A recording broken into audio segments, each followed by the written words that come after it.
J'avais envie de vous parler du pouvoir de la prière. Alors restez avec moi, ce que vous allez entendre est assez édifiant.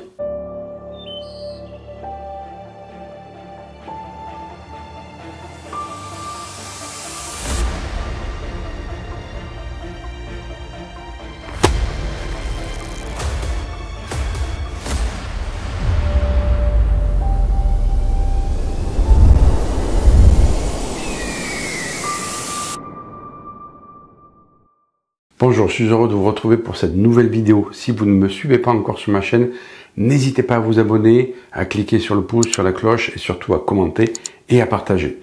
Je suis Yannick Vérité, thérapeute depuis plus de 30 ans et j'aide les hommes et les femmes à créer une vie plus riche de sens à travers mes vidéos, mes formations et mes programmes. Je vous invite à cliquer sur la nouvelle formation gratuite que je vous offre, Créer une vie plus riche de sens.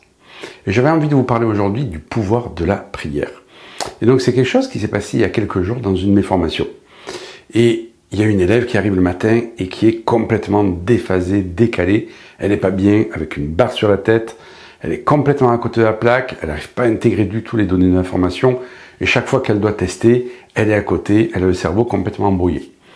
Et donc bien entendu, les autres élèves lui disent « Mais qu'est-ce que tu as picolé hier soir ?» Et elle n'a rien picolé du tout, sauf qu'elle a fait un souhait. Mais ça, elle ne m'a pas dit de suite. Et donc moi, pour pas la laisser comme ça, eh bien, qu'est-ce que j'ai fait? Je l'ai testé. J'ai testé donc si c'était une cause alimentaire, j'ai testé si c'était une cause émotionnelle, si elle avait une contrariété, quoi que ce soit, qui la décale de cette manière-là. Si elle avait fait une sortie astrale dans la nuit, qui aurait pu aussi la décaler. Mais il s'avère que non, et je pressens qu'il y a eu un soin, je teste qu'il y a eu un soin. Je lui dis, est-ce que tu as eu fait un soin hier soir? Elle me dit, oui, effectivement. J'ai une amie qui m'a fait un soin énergétique, et j'avoue que... c'est depuis que je me sens complètement décalé. Je me suis, ce matin, réveillé, mais complètement à l'ouest.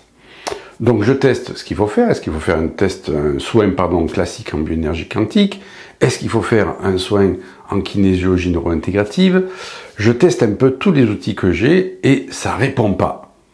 Qu'est-ce qu'on peut faire? Et là, il me vient le mot prière. Ok, on va essayer ça. Alors, est-ce que le fait, elle, de prier va suffire? Non, absolument pas.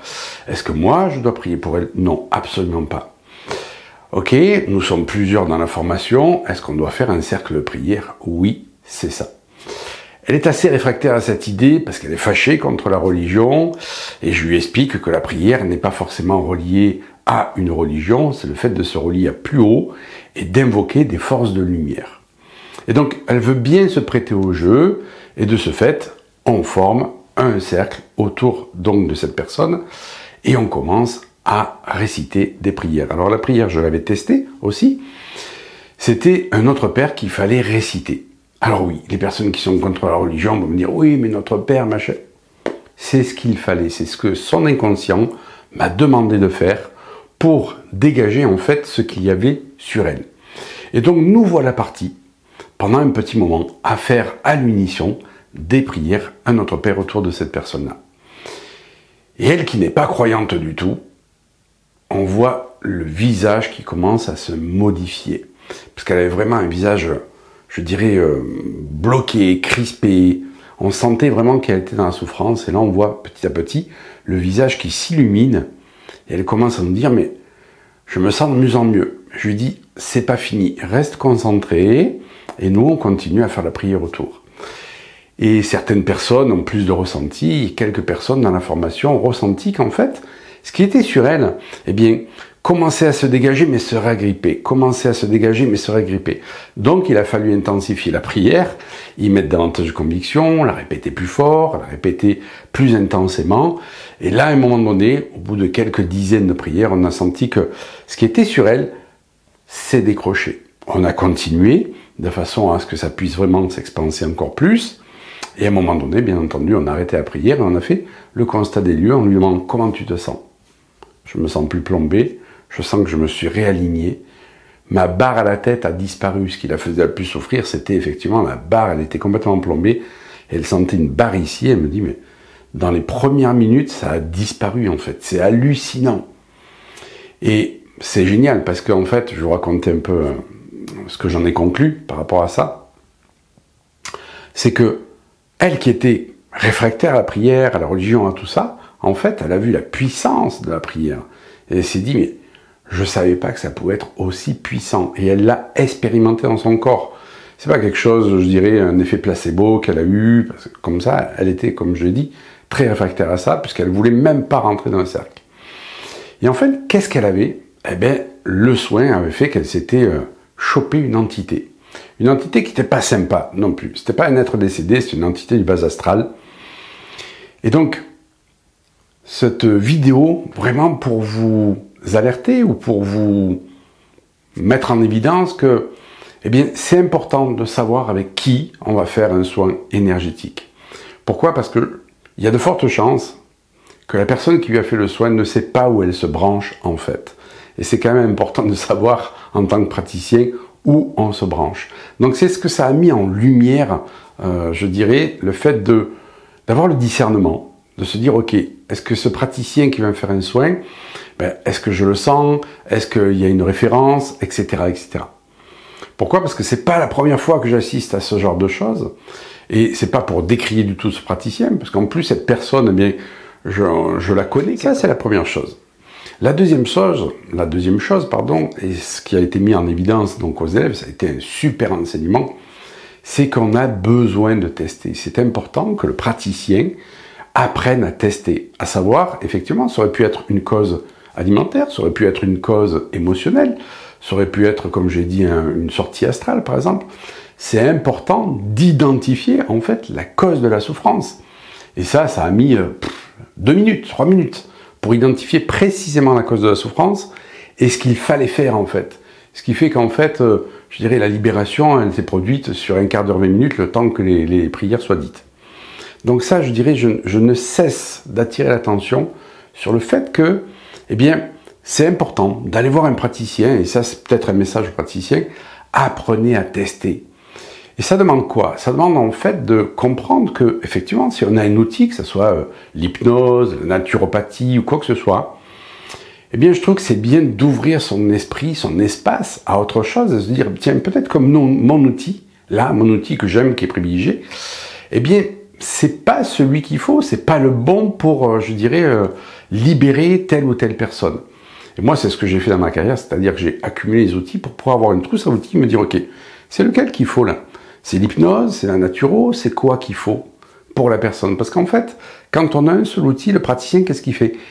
Quelque part, il impose son outil à la personne, il impose sa manière de faire. Alors que là, c'est comme si toutes les personnes devaient rentrer effectivement dans son outil. Alors que là, quand on a plusieurs outils à sa disposition et qu'on teste lequel est le plus approprié, eh bien, c'est pas la personne qui doit rentrer dans l'outil, en fait. C'est l'outil qui va s'adapter à la personne. Et c'est ça qui est génial. Parce que vous voyez, la bioénergie, son cerveau en voulait pas. La bioénergie quantique, son cerveau en voulait pas. J'ai testé plusieurs outils comme ceci. Et celui qui voulait, c'était la prière. Mais si moi, je suis pas ouvert à la prière, si je dis non, n'importe quoi, machin, etc., il y a de fortes chances qu'effectivement, eh bien, je n'arrive pas à tester ça, je n'oriente pas la personne vers ça. Et c'est ça qui est important, c'est l'ouverture d'esprit du praticien. Et pour ce faire, c'est se dire, ben, peut-être que j'ai pas forcément le meilleur outil, et peut-être qu'il y a des outils qui sont, je dirais, aussi bien et surtout mieux adaptés à la personne. Et voilà, donc on a fait une superbe séance, c'était très émouvant. Les praticiens ont senti plein de choses, la personne qui était emboucanée a senti plein de choses aussi. Ça a été génial, ça a été une belle libération. Et ça lui a ouvert en plus l'esprit qu'il fallait que peut-être elle se réconcilie avec la force de la prière, quelle que soit cette prière. Comme je dis dans beaucoup de mes vidéos, la gratitude c'est une prière. Elle n'aurait pas suffi là pour libérer la personne. Et il s'avère qu'effectivement, si ça n'avait pas suffi, ce cérémoniel de prière comme ceci, eh bien, ça aurait peut-être le fait de pouvoir faire un exorcisme ou autre chose. Et je sais que moi, dans ma carrière, eh bien, j'ai envoyé des personnes chez les exorcistes parce que il y avait sur eux des entités que je ne pouvais pas libérer, je n'avais pas la capacité de faire, mais je savais que l'exorciste pouvait le faire. Donc moi, n'ayant pas la capacité, j'ai envoyé chez les exorcistes, alors ça n'a pas été tous les jours non plus, ça a été quelques fois, mais il n'empêche que les personnes sont venues me dire, mais merci, merci, merci pour m'avoir orienté vers ce prêtre, vers cette personne, parce que ça m'a libéré.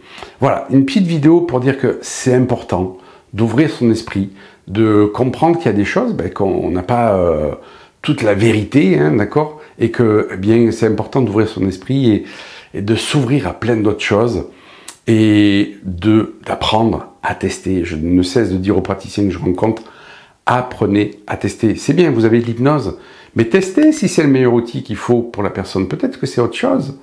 Et peut-être que votre hypnose, elle ne marche pas comme il faut, parce que justement, vous proposez un seul outil, une seule, je dirais, une seule clé. Voilà. Et j'espère vous retrouver sur une de mes prochaines vidéos. À tout bientôt. Ciao, ciao.